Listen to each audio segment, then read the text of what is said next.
I'm sure you've seen some photos looking like this, and this, and you wonder, what do I normally put on the floor? Guys, in today's video, it's just that video where I just teach you everything. And yeah, the thing I set on the floor, or the paper I set on the floor, is called a reflective mylar. And the reason reflective mylar, I know my pronunciation is not that perfect, but I'll write it on the description below. So the reason I use this is because, let's say if the model is wearing heels, I can see them well reflected, and maybe if the model is showing so much body, I can just set it on the floor and I'll get lighting all over. And also, if I use hard light, I can create those creative effects on the background. And guys, in today's video, I'll show you how I normally use this, how I set my lighting. And yeah, without no further ado, let's get into the video. The first concept, what we normally do, we roll this background on the floor like this. You can see how we have rolled on the floor, like to be more creative, more aesthetically pleasing. And also now, after that, we roll the mylar. You can see the mylar on the floor like this. And we just set our lights the normal. We set our lights with the softbox on it, and also with the diffuser on it, so that we will get some soft light, but we just need to get the reflection of the model just on the floor. So guys, for this next light setup, we need to use diffuse lighting, and the lighting I'm going to use, we'll do the test with my video light. And how we're going to do this is, I need to bounce the lighting on the floor as much as possible, and that, let me just remove the diffuser. If I just remove the diffuser like this, yes, and then I just open my, guys, shooting content alone is hard. You can see the effect they create on the ground. And yeah, this my most liked setup, and really people like when I use this setup. And you can see I'm just using one hard light, and let me just set that normal to the normal. And let's say, for example, I don't need to use, because I normally don't shoot photos with my video light. What if I want to use this main light, which is my Heady 400? So what I normally do is I remove the diffuser. You can see I've already removed the diffuser. Here's the diffuser. So I just remove the diffuser, and now make sure I set this in a way that it will bounce on the ground, not on the background, because I need to point on the ground. And I'll show you on sample photos which I've done with the same setup and optical snoot. And this because I need to create now that spotlight effect with the reflective mylar in it, and this creates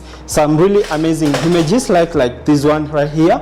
And let me show you how we set this up. So I just pick this effect. This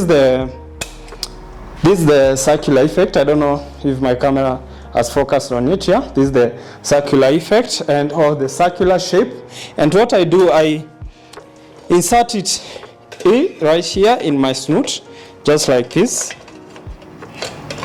Yeah, just like that. And then I just attach it on my Heady 400, just like this. Let me just.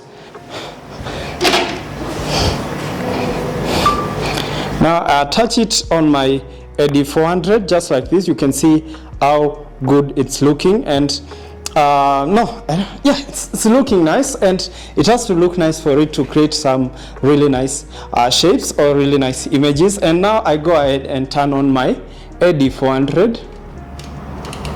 Okay, now I'll try to put the continuous light on it, and you can see the effect it creates on the background.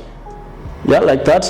And just because the reason you can't see the effect perfectly is because I have my video light turned on. And let's say, for example, you can see now the effect on the background. I don't know if you can see it, but you can see that effect. But for it to be very powerful, for it to look nice, make sure you turn off all the lights on my studio. And I'm not going to turn off these lights right here. What I'm going to do, I need to turn off the video light like that. Yeah, and now you can see the effect we have right here on the background. It really makes the images look amazing, and these are effects which I really use for a very for so many times. And yeah, that's the different ways how to set up the optical snoot with both samples on my photos, which I've used before. Anyway, so let me just sit here.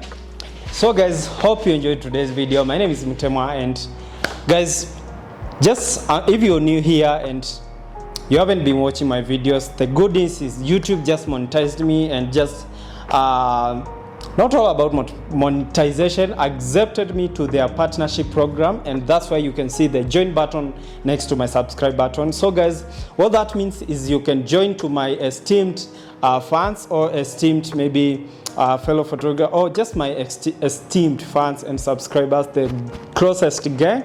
You can join there, and what you can gain from that is you can get some early videos. Let's say you watch the videos before any other person. You can also you can get free presets. Just if you join, just DM me on Instagram and you'll get some free presets, free action, because I have so many actions, both wedding, studio, outdoor.